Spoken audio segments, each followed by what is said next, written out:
Two black teenage girls stand at gate 47, first-class tickets in hand. The gate agent won't let them board. These can't be real, the woman says, her lips curling. She's holding their boarding passes like they're contaminated. Security is already walking over, but these aren't just any teenagers. And that phone call they're about to make, it's going to ground every single plane in the sky. Tell us where you are watching from and what time it is right now. Don't forget to like this video, subscribe to the channel, and share this video to your friends. 3 hours earlier, Maya and Zara Washington walked through LAX like any other 17-year-old twins. Backpacks, hoodies, AirPods in. Nobody looked twice. That was the point. Their father taught them to move through the world without drawing attention. Stay low, stay aware, stay ready. Remember, he'd told them that morning, observe everything. How people treat you when they don't know who you are tells you everything about who they really are. They were flying to Boston, college visits, Harvard, MIT. Their dad insisted they fly alone. No security detail, no assistance, no special treatment. You need to see the world as it really is, he'd said, his voice carrying that quiet weight that made you listen. Not the version people show me. So they booked first-class tickets under their mother's maiden name. Paid with a corporate card from a holding company nobody would recognize. They looked like regular kids. That's exactly what they wanted. The trouble started at the gate. Maya approached first, boarding pass ready, smile polite. The gate agent looked at her, then at the ticket, then back at her. The woman's expression shifted. Something cold moved behind her eyes. "This your ticket?" the agent asked. "Yes, ma'am." "First class?" "Yes, ma'am." The agent's jaw tightened.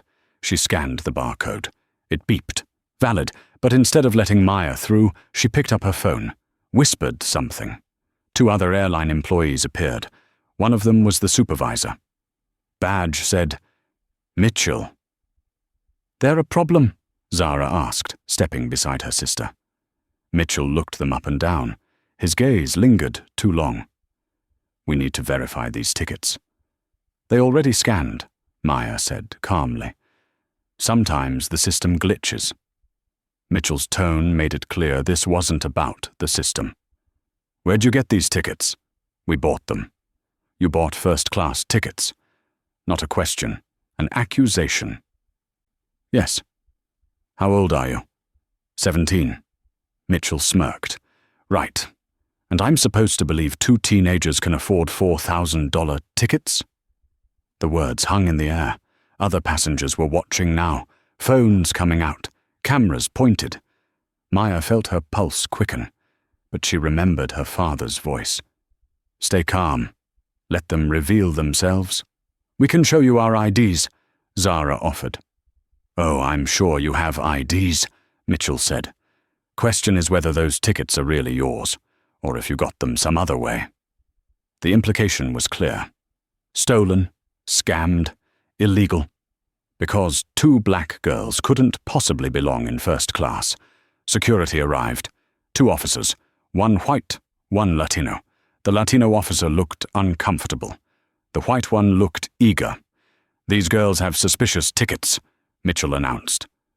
"Need them checked out." "Suspicious how?" the Latino officer asked. "Just a feeling." That's when Maya pulled out her phone, started recording. "For our safety," she said clearly. "We're documenting this interaction." Mitchell's face went red. "You can't record." "We absolutely can," Zara interrupted, her own phone out now. "This is a public space. You're a government contractor. We have the right." The white security officer stepped forward. "You need to put those phones away." "We don't," Maya said, voice steady. "And we know our rights. 4th Amendment protections apply. You need reasonable suspicion of a crime to detain us. What crime do you suspect us of?" Silence. "That's what I thought," Maya continued. "We have valid tickets, valid IDs. We've committed no crime. So either let us board, or articulate your legal justification for this stop. Her father taught her that. How to speak the language of law, how to stay 3 steps ahead, how to be so calm it unnerves them. But Mitchell wasn't backing down. He was doubling down. "Search their bags," he ordered security. "Both of them, full check."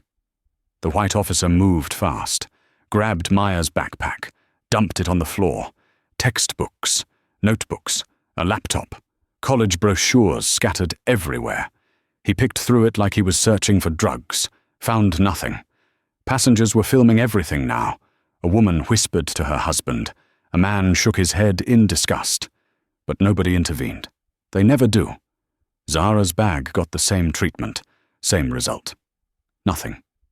Just the belongings of 2 smart kids going to visit colleges. "Satisfied?" Maya asked. Mitchell's jaw worked. He wasn't satisfied. He was humiliated, and humiliated people do dangerous things.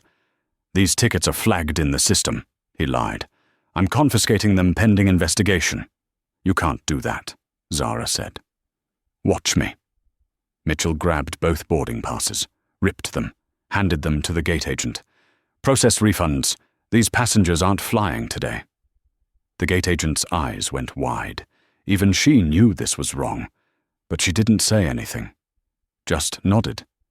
Maya and Zara stood there, surrounded by their scattered belongings, dozens of eyes watching, recording, judging. This was the test their father warned them about, how you respond when the world shows you its ugliest face. They didn't yell, didn't cry, didn't beg. Maya knelt down, started collecting her things. Zara joined her, methodical, dignified, calm.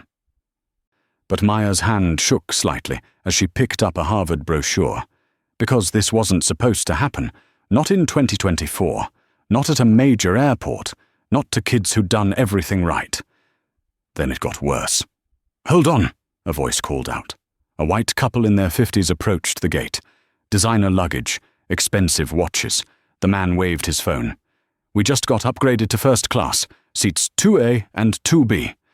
Those were Maya and Zara's seats. The gate agent smiled at them, actually smiled. "Welcome aboard, Mr. Patterson. Let me get you processed right away." No questions, no ID check, no bag search, just instant service, because they looked like they belonged there.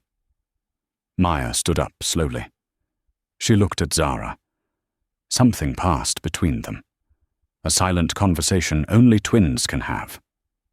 Then Zara pulled out her phone, stepped away from the crowd. "Made a call. Dad?" Her voice was quiet, controlled, but underneath was steel. "We have a problem. You need to hear this." She put him on speaker, played the video, every second of the confrontation, the accusations, the illegal search, the destroyed tickets, the white couple getting their seats. Silence on the other end, the kind of silence that precedes earthquakes.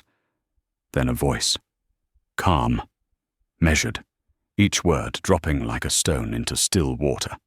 "Don't move. Stay exactly where you are. And Maya, keep recording. Document everything, everyone, every word." Mitchell heard the voice, didn't recognize it, but something in that tone made him pause. "Who's that?"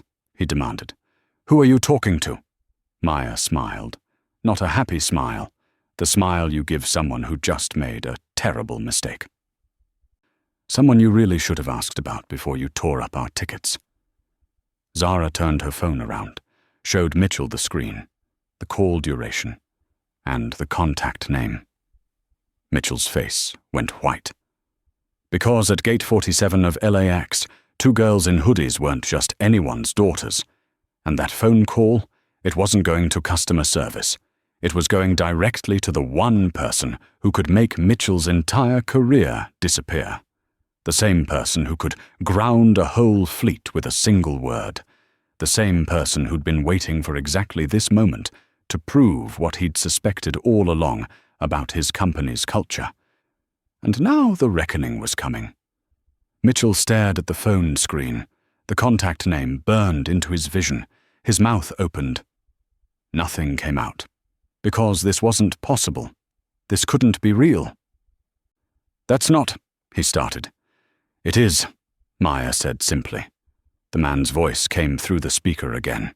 Still calm, still measured. But now Mitchell could hear something underneath. Something cold and precise, like a blade being sharpened. "Mr. Mitchell, is it? I'd like you to do something for me. Look around Gate 47. Tell me what you see." Mitchell's eyes darted. Passengers everywhere. Phones out, all of them recording. His face on dozens of screens, his voice on dozens of videos, already uploading, already spreading. "I see people," Mitchell said weakly. "You see witnesses?" The voice corrected. "Dozens of them, all documenting how you treated my daughters, how you searched them illegally, how you destroyed their valid tickets, how you stole their seats and gave them to passengers who, let's be honest, just happened to look more like you." Mitchell's supervisor had appeared, an older woman named Brennan. She grabbed his arm. "What's going on?" she hissed. Then she saw the phones, saw the twins, saw the scattered belongings still on the floor. Her face went pale.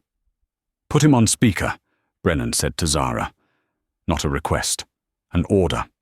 Like she still had authority here. Zara complied. The man's voice filled the gate area. Several passengers stopped, recognized something in that distinctive tone, that particular cadence.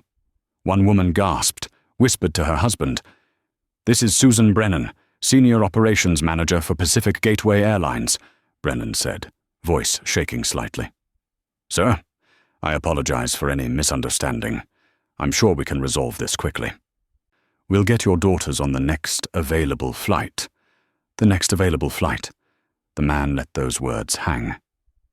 "Miss Brennan, do you know what I do for a living?" "You're an actor, sir. A very famous." "Wrong. One word. Sharp as a gunshot. That's what I do in front of cameras. What I do behind them is far more interesting and relevant to your current situation." Brennan swallowed hard. Mitchell looked like he might throw up. 3 months ago, the man continued, I acquired a majority stake in Pacific Gateway Airlines, 65% ownership. The board asked me to stay silent while I evaluated operations, see how things really ran when nobody knew I was watching. So I sent my daughters ahead. 2 brilliant, respectful young women with valid first-class tickets. To test something. The gate area went silent. Even the background airport noise seemed to fade. I wanted to see how your staff treated passengers who didn't look like they belonged in first class. Passengers who couldn't name drop, couldn't flash celebrity, couldn't make you fear consequences. And you know what? You all failed spectacularly. But here's what Mitchell and Brennan didn't know yet. What made this so much worse? The man on that phone wasn't just famous, wasn't just wealthy. He'd spent the last 3 months quietly installing people throughout Pacific Gateway, in operations, in corporate, in legal, all of them reporting directly to him, all of them watching for exactly this kind of behavior, and they'd found it. Dozens of incidents, hundreds of complaints, a pattern so clear it was practically a confession. Mitchell wasn't an isolated bad actor. He was a symptom of something rotten in the entire system. "Sir," Brennan tried again, "we'll conduct a full investigation. Mitchell will be suspended pending review. Your daughters will receive upgraded seats on the next. My daughters will board the flight they were originally booked on, in the seats they paid for, with a full written apology from Mitchell here, on camera, for everyone to see." Mitchell's face went from white to red. "I'm not apologizing to my daughters," the voice cut through. Sharper now, the calm cracking just slightly, enough to let something dangerous show through. "Finish that sentence, Mitchell. Please, I'm recording too. Say exactly what you were about to say." Mitchell's mouth clicked shut. "That's what I thought," the man said. "Now here's what happens next. Brennan, you're going to personally process my daughter's boarding. Original seats, original tickets reissued, No charge, no delays, no additional security checks. While you do that, Mitchell is going to gather every person who participated in this harassment, the gate agent who played along, the security officer who illegally searched their bags, all of them, in front of these cameras, apologizing. And if we refuse? Mitchell asked. Stupid question, but fear makes people stupid. Silence. Then, look up. Everyone looked up, at the departure boards. At that exact moment, every Pacific Gateway flight on the screen changed status, from boarding to delayed, from on time to delayed, all of them, simultaneously. Brennan's phone buzzed, then Mitchell's, then the gate agent's, emergency texts flooding in, corporate calling, everyone calling. Because every Pacific Gateway plane in North America had just been grounded. Hundreds of flights, thousands of passengers, millions of dollars per hour. How? Brennan whispered. I made a phone call, the man said simply. To the FAA, cited safety concerns, told them we needed an immediate fleet-wide inspection due to troubling reports about our operational culture. They agreed. Very cooperative, the FAA, especially when a majority stakeholder expresses concerns about safety and discrimination, lawsuits that could bankrupt an airline. A woman in the crowd spoke up. She was black, maybe 40, business suit. She'd been filming the whole time. Good, she said loudly. Ground them all. I flew Pacific Gateway last month, got the same treatment. Told my seat was being reviewed, while they let 3 white passengers take upgrades I was entitled to. Other voices joined in, a Latino man, an Asian woman, all of them with stories, all of them with phones out, all of them recording their testimonials, right there, right then, building a case in real time. This wasn't just about Maya and Zara anymore. This was about every passenger who'd ever been profiled, ever been searched, ever been doubted, ever been treated like they didn't belong. And the man on the phone had known this would happen, had planned for it. Because he didn't just want to fix one incident. He wanted to burn down the entire system that allowed it. Brennan was on her own phone now, talking frantically to someone. Probably the CEO, probably the board. Her face kept getting paler. She hung up, looked at Mitchell. You're fired, she said quietly. Effective immediately. Security is coming to escort you out. Mitchell's eyes went wide. You can't. I can, and I am. Because in the last 10 minutes, we've lost $17 million. And counting. Every second those planes sit on the ground costs us. Every video going viral right now costs us. Every lawsuit that's about to be filed costs us. You did this. You and your ego and your... She stopped, looked at the twins. I'm so sorry. This should never have happened. But Maya wasn't accepting apologies. Not yet. Where's the white couple? She asked. The ones who got our seats? The Pattersons. They'd been standing back, watching. The woman looked uncomfortable. The man looked defiant. Those are our seats now, Mr. Patterson said. We were upgraded fairly. You were upgraded to stolen seats, Zara corrected. Seats taken from 2 teenagers who'd done nothing wrong. You saw what happened.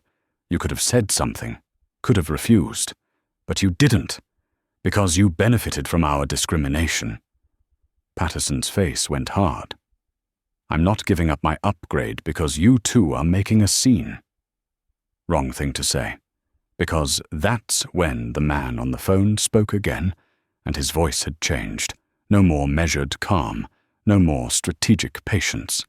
Now there was heat, real heat, the kind that burns. Mr. Patterson, the voice said, each word edged with steel. You have 2 choices. You can give those seats back right now, walk back to economy, and keep whatever dignity you have left, or you can fight me on this, and I promise you, I've ended the careers of people far more powerful than a middle manager from Pasadena. Ask yourself, is a slightly bigger seat worth what I'll do to your life? Patterson's wife grabbed his arm. Give them the seats, she whispered. "Please, this isn't worth it." Patterson looked around, at the cameras, at the crowd, at his wife's pleading eyes, at the twins standing there with their father's voice backing them up. He deflated, nodded, handed over the boarding passes. "Smart choice," the voice said. "Now everyone, listen carefully. My daughters are about to board their flight. The flight will depart exactly on schedule. Everyone who touched this situation incorrectly has been noted, documented. You'll be hearing from my legal team. As for the rest of the fleet, they stay grounded until I get a full report on every discrimination complaint filed in the last 12 months. Everyone, with resolutions and accountability." Brennan was crying now. Actual tears. "Sir, that will take days, maybe weeks. The financial damage. Should have thought about that before you hired people like Mitchell, before you created a culture that told them this behavior was acceptable, before you valued profit over basic human dignity." The gate agent approached Maya and Zara. Her hands shook as she processed new boarding passes. "I'm sorry," she whispered. "I should have spoken up. I was wrong. I was so wrong." Maya took the passes, looked at her sister. They'd won. Their father had come through. Justice had been served. But there was no triumph in their faces. Just exhaustion. Just the weight of having to fight for something they should have had freely. "Thank you, Dad," Zara said into the phone. "Don't thank me yet," he replied. And now there was something new in his voice, something that made even Brennan look up in fear. "Because I'm not done. Not even close. I'm 20 minutes from LAX. And when I get there, we're going to have a very different conversation. About accountability. About change. About what happens to people who hurt my daughters." He paused. Then, "And Miss Brennan, clear your schedule. You're about to meet your boss, the real one. The one who's been watching everything. The one who now has 17 million reasons to make sure this never happens again to anyone." The line went dead. Maya and Zara picked up their bags, walked toward the gate. Every passenger in that area stood up. Started clapping, not polite airport applause, real clapping. The kind that says, "We see you, we support you, we've been there too." But as the twins stepped onto the jet bridge, Brennan's phone rang. She answered. Her face went from pale to grey. She turned to the remaining staff. "He's here," she said, voice barely audible. "He's already here. He's been in the airport the whole time. He watched everything, and he's coming up right now." Because the man on the phone hadn't been 20 minutes away. He'd been 20 gates away. Watching. Waiting. Letting them reveal themselves completely before he stepped out of the shadows. That's what strategists do. They wait for the perfect moment. And the perfect moment had just arrived. He walked through the terminal like he owned it. Because he did. Dark jacket, white shirt. That walk. Unhurried. Purposeful, every step carrying weight. People recognized him immediately. Phones came up. Whispers spread. But he didn't look at them. His eyes were locked on Gate 47. On the people who'd hurt his daughters. Denzel Washington had arrived. Brennan saw him first. Her knees actually buckled. She grabbed the desk for support. Mitchell, who hadn't left yet, froze. The security officer who'd searched the bags tried to disappear into the crowd. Didn't work. Denzel's eyes found him, pinned him in place. "Nobody moves," Denzel said. Not loud. Didn't need to be. That voice carried. That presence commanded. "Nobody leaves. We're going to have a conversation. Right here. Right now. In front of all these witnesses." He stopped 10 feet from Brennan. Hands in pockets. Head tilted slightly. That stare. The one from training day. From the equalizer. The one that looks into your soul and finds you wanting. "Mr. Washington, Brennan started. He held up one finger. She stopped talking. 3 months ago, I bought this airline. You know why? Not for profit. Not for prestige. Because I fly a lot. My family flies a lot, and I kept seeing things, hearing things. Passengers who looked like me getting treated differently, getting stopped, getting questioned, getting searched. So I did what I do. I investigated. He pulled out his phone, pulled up a file, started reading. Flight 447, Chicago to LA. Black woman with valid ticket told her seat was under review. White standby passenger got it instead. Flight 892, New York to Dallas. Latino family separated because gate agent needed to verify their relationship. They were wearing matching shirts that said, Rodriguez Family Reunion. Flight 1021, Miami to Seattle. Elderly Asian man asked for additional documentation to prove he could afford business class. Want me to keep going? Silence. I have 347 incidents documented. 347 times your staff profiled passengers, discriminated, violated their rights. And you know what's interesting? Almost none of them were officially reported. You know why? Because people are tired. Because they don't think it'll matter.